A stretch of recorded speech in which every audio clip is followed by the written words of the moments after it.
Soup for President, Chapter 7. You're in trouble. Me? I asked Soup. I don't mean your Aunt Blooper. We were walking home from school, kicking pebbles along the dirt road that goes by the quarry and then rounds the bend at our house. Looking past our cow barn, I saw a black Model T Ford parked just outside our dooryard. Rob, that's his car, said Soup. You mean Mr. Cyrus McGrinley's? Yep, said Soup. I wonder what he's talking to my mother about. It ain't about trout fishing. Maybe I best not go home, I said, at least not till the kettle simmers down. Soup nodded. Only a blind fool walks into a hornet's nest and kicks up a dance. Hey, does Mr. McGrinley know us?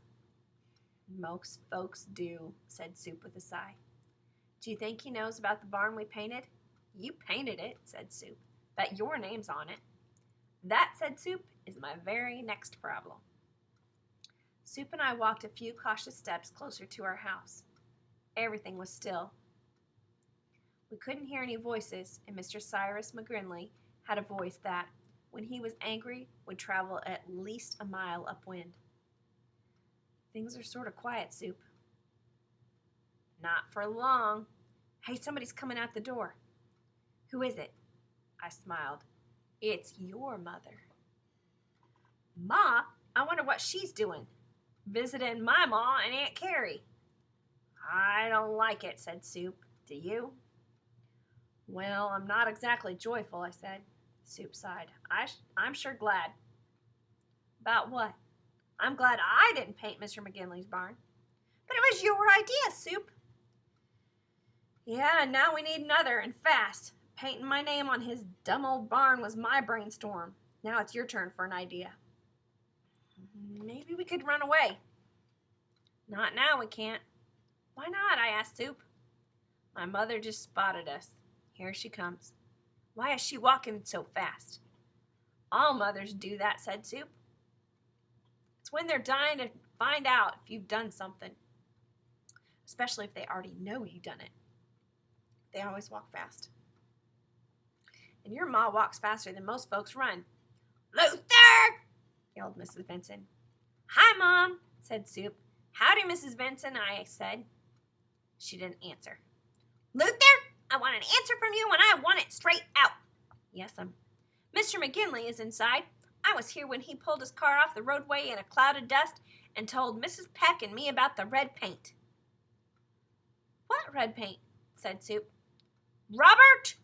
My mother was now outside and calling to me from the front veranda, and I could tell by the sound of her voice that she, too, wanted to ask me a question about red paint and barns and ladders. It was good. I suddenly remembered that we'd gone to Soup's house after I painted the barn, so that we could clean off my clothes and body with turpentine. I still smarted from the stuff. You know very well what red paint, said Mrs. Benson. Did you paint Mr. McGinley's barn? No, said Soup. You didn't? Not one drop, said Soup. Come here, Robert, my mother waved. I couldn't decide whether to stay and listen to Soup fib or go talk to my mother and fib for myself. Sure was a tribulation. Soup's mother said, Mr. McGinley said that somebody wrote Soof on his barn. My name's Luther, said Soup. Your name's going to be Mud, said Mrs. Benson, if I find out that you had anything to do with Mr. McGinley's barn. Anything? Soup looked troubled. Robert, my mother called again, if you don't get over here this instant. Luther, said Soup's mother, we are going inside to talk to Mr. McGinley. Now? Yes, right now. He has some questions to ask both of you. About his barn? I asked. That old funny feeling was in my stomach, a sensation telling me that I didn't want to eat any supper. Whatever you do, whispered Soup as the pair of us, Mrs. Benson bringing up the rear, marched toward my mother, my house, Mr. Silas McGrinley, and certain death. Whatever else you do, don't throw up. I'll try, I told Soup. What are you boys whispering about? My mother asked us as soon as the five of us met on the veranda. Digestion, said Soup. Mr. Cyrus McGinley was tall and thin as a dry spell bean. He had long arms and big hands and a nose sharp enough to pry a lid off a paint can. His head was bald, except over his ears, where wisps of gray hair sprouted like tufts of late autumn milkweed. He sure as certain wasn't smiling. Cyrus McGrinley had a face that would scare a skunk. "Them's the two," he said, pointing a scrawny finger at Soup and me. "Are you sure?" asked Mama. "I seen them two up and around my place more'n once, and I can tell you, nosing around and smelling out mischief. Trouble breeders." "About your barn," said Mrs. Vinson. "Some dang fool," said Mr. McGrinley in a swelling tones, "painted Soof on the side of my cow barn in red paint. And when I catch the idiot responsible, I'm going to paint him red from to fetlock." Soup swallowed. Caught for sure. The two of us were really in for it now. There was blood in Mr. McGinley's eyes, and he was out for revenge. I had to think of something fast. My desperate remarks were disturbed by Mr. McGinley's next remark. "They even painted the manure." "Well," said Mama, "I'm sure nuts that do things like that," said Mr. McGinley, "ought to be tossed in the hoosgow and throw away the key." "Mr. McGinley," said Soup, "do you mind if Rob and I ask you a question, sir?" "Ask me a question? I didn't come out here to answer a lot of tomfool questions. I came out here to ask." "Just one question," said Soup. "Well, are you going to vote for our new football?" The red paint that I had used to deface Mr. McGinley's barn had been a vivid red, but now his face was turning even redder. "Football!" he almost shrieked. "For the school," I said.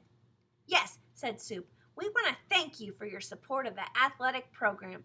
That's what Miss Boland calls it." "Boland? Who the devil is she?" "Miss Boland's the county nurse," I said, "and she's going to help us get the 6 boards." "What 6 boards?" "For an H at either end." Removing his rimless glasses, Mr. McGinley slowly mopped his dour face with a red bandana, which was no redder than his rapidly reddening cheeks. "We want to say thank you, Mr. McGinley," I said, as quickly as my tongue would travel, "for helping our school get the $5, even though we don't have it yet." "Do you know how to put up an H?" asked Soup. "Put up a what?" Soup answered. "Put up an H with a board." "The school board?" Idea. I suddenly realized why Mr. McGinley hollered so much when he talked. The old gentleman was deaf as a goalpost. Wow. That's it. The only thing that can possibly save Soup and me from total destruction. "Yes, sir," I said. "The school board's for Mr. Ross Drinkwine's lumberyard." Soup caught on. I knew he would, and he did. It was as if I had hiked the football in the dark, and somehow Soup had managed to catch it. And good old Soup, in trouble though we were, would keep the ball hiking. "Mr. Drinkwine's on the school board too, isn't he, Mr. McGinley?" "Tarnation, what's all this to do with my—" "We just want to thank you," said Soup. "From the bottom of our hearts," I added, "and from the big bottom of Miss Boland's heart." "Boland?" "Yes," I said, "and Miss Kelly's." "Miss Kelly's what?" "Heart," I said, placing my hand over my own, just as we always did every morning in school when we pledged allegiance to the flag. Soup saw me do it, and adding to the confusion by placing his hand over his heart. He winked at me. Not a full shut-eye wink. More of a flinch that only I could detect. A signal. "We pledge allegiance," we both recited as though thoroughly rehearsed, "to the flag of the United States of America and to the republic for which it stands, one nation, indivisible, with liberty and justice for all." Soup and I dropped our hands down from our now unprotected hearts, and to make the moment even more moving, Aunt Carrie came out on the porch and applauded our Pledge of Allegiance. She always clapped for anything patriotic. Soup and I clapped too. "What is this place?" cried Mr. McGinley. "Am I in some sort of loony bin? You're all insane, every doggone one of you." "We are not," said Mama. "Certainly not," chimed Mrs. Vinson. "Always respect the flag," said Aunt Carrie, a bit on the deaf side herself, placing her hand over her heart. "Let me out of this place," hollered Mr. McGinley, "before I come down with it. Whatever it is that ails you people." Slamming his straw hat on his head, Mr. McGinley ran for his Model T, started it, and then stalled it. Soup and I followed him outside to wave so long. He tried again. The engine coughed, but wouldn't start.